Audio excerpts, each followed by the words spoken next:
और रूस यूक्रेन महायुद्ध से जुड़ी एक बड़ी खबर आ रही है। दुनिया में परमाणु युद्ध का खतरा मंडरा रहा है और इस खतरे को बनाए रखने की कोशिश कर रहे हैं रूस के राष्ट्रपति व्लादिमीर पुतिन। दरअसल रूस और चीन दक्षिण अफ्रीका के साथ नेवी की एक्सरसाइज कर रहे हैं और इस युद्ध अभ्यास में रूस जो है वो हाइपरसोनिक मिसाइल जिरकॉन का टेस्ट कर सकता है।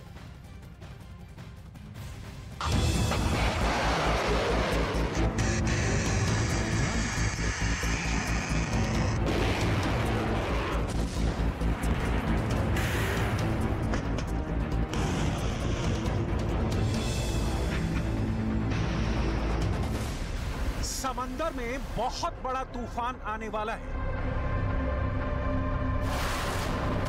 दुनिया की 2 महाशक्तियां लाने वाली हैं समंदर में सुनामी।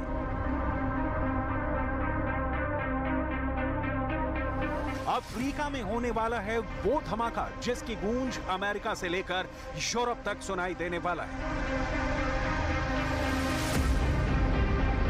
पुतिन दुनिया की सबसे बड़ी ताकत अमेरिका से लड़ रहे हैं। पुतिन दुनिया के सबसे मजबूत सैन्य संगठन नाटो से मुकाबला कर रहे हैं और यूक्रेन में जंग लड़ने के साथ साथ 30 मुल्कों की ताकत को लगातार चुनौती दे रहे हैं।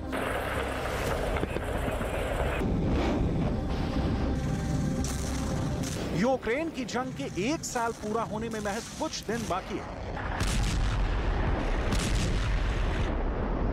और इसी दौरान रूस का सबसे खतरनाक जंगी जहाज ब्रिटेन और अमेरिका के करीब से गुजरते हुए दक्षिण अफ्रीका पहुंच रहा है। ऐसा लग रहा है कि पुतिन को परमाणु युद्ध के खतरे को बनाए रखने में फायदा दिख रहा है और इसीलिए उनका खतरनाक जंगी जहाज और अजेय मिसाइल पहुंच गई है। दक्षिण अफ्रीका, जहां पहली बार रूस की सीमा से बाहर पुतिन अपने परमाणु हमला करने में सक्षम एंटी शिप हाइपरसोनिक मिसाइल का प्रदर्शन करने वाले हैं। शुक्रवार से शुरू हुआ दक्षिण अफ्रीका में युद्धाभ्यास। रूस, चीन और दक्षिण अफ्रीका का संयुक्त युद्धाभ्यास।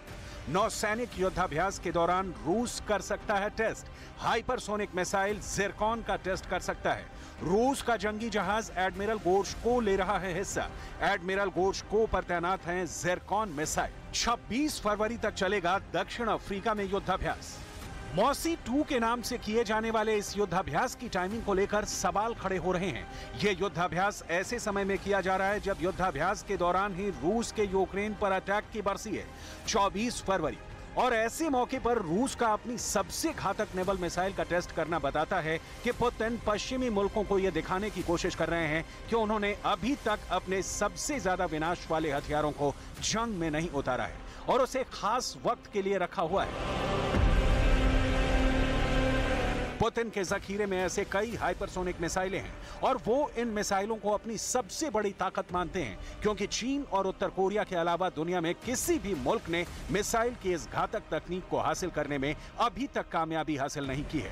अमेरिका ने हाइपरसोनिक ग्लाइड व्हीकल की टेस्टिंग तो की है लेकिन अब तक ऐसी मिसाइल का इजाद नहीं कर सका है जो हाइपरसोनिक स्पीड से चलती हो और दुनिया के किसी भी मिसाइल डिफेंस को चकमा दे सकती हो।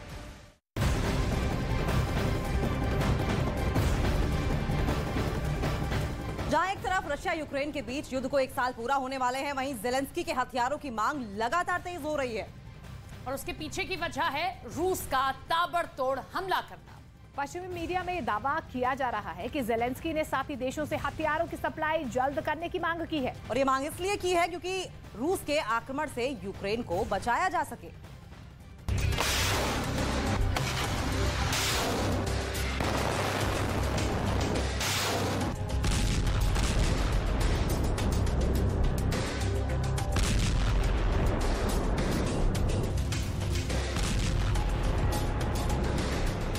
चौबीस फरवरी की तारीख जैसे जैसे नजदीक आ रही है, ज़ेलेंस्की की टेंशन उतनी ही बढ़ती जा रही है।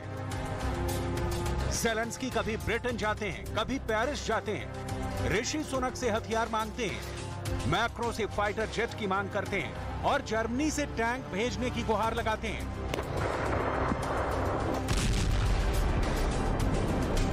नाटो इसे पूरा सहयोग करने का भरोसा देता है। सुपर पावर अमेरिका ज़ेलेंस्की के गोदाम में बारूद की कमी नहीं होने देता है।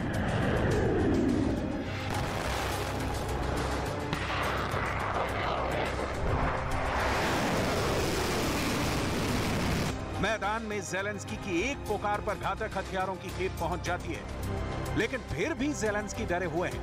उन्हें पुतिन की मिसाइल का डर है, ड्रोन से अटैक का डर है, हथियारों से मचने वाली तबाही का डर है।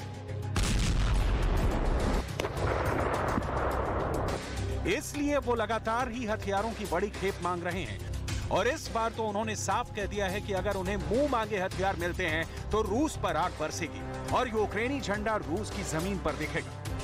Ключовий меседж України на безпековій конференції очевидний. Ми маємо зробити все, щоб вже цього року забезпечити крах російської агресії. Це можливо, це потрібно, але це можливо, якщо Україна отримає ту зброю, що необхідна для цього. Тому наш дипломатичний марафон продовжується без перерви. Від мого візиту у Вашингтон в грудні вже створена танкова коаліція для України, вже знімається табу щодо постачання далекобійних ракет. म्यूनिख सुरक्षा सम्मेलन में ज़ेलेंस्की ने साथी देशों के सामने दिल खोलकर अपनी सभी मांग रखी। ज़ेलेंस्की ने दबे अल्फाजों में यह तक कह दिया कि टैंकों की देरी से सप्लाई कीव को खतरे में डाल सकती है। ब्रिटेन और यूक्रेन के सैन्य अधिकारी दावा कर चुके हैं कि युद्ध का 1 साल पूरा होने से पहले रूस यूक्रेन को भीषण घात देने की तैयारी में है, जिसके लिए उसकी सीमा पार तैयारी भी जारी है। Говорив і сьогодні про це з прем'єр-міністром Рютте. І протягом тижня з іншими лідерами. Продовжу ці перемовини наступного тижня.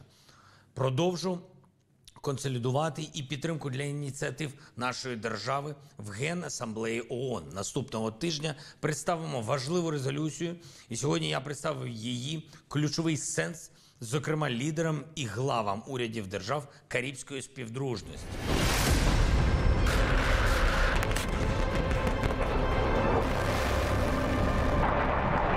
24 फरवरी जैसे जैसे नजदीक आ रही है, ज़ेलेंस्की के माथे पर शिकन बढ़ती जा रही है। ज़ेलेंस्की साथी देशों से हर उस हथियार की मांग कर रहे हैं जिससे रूस की घातक मिसाइलों का मुकाबला किया जा सके, फिर चाहे वो एयर डिफेंस सिस्टम हो, ड्रोन हो, टैंक हो या फिर फाइटर जेट। ज़ेलेंस्की को हथियारों की दरकार है तो पुतिन तबाही के लिए तैयार है, लेकिन विध्वंस, विनाश और विघात के बीच दोनों मुल्क के लोग अपनी जान के लिए जद्दोजहद कर रहे हैं, अपने मुस्तकबिल के लिए लड़ रहे हैं और अपनों के बीच लौटने को तरस रहे हैं।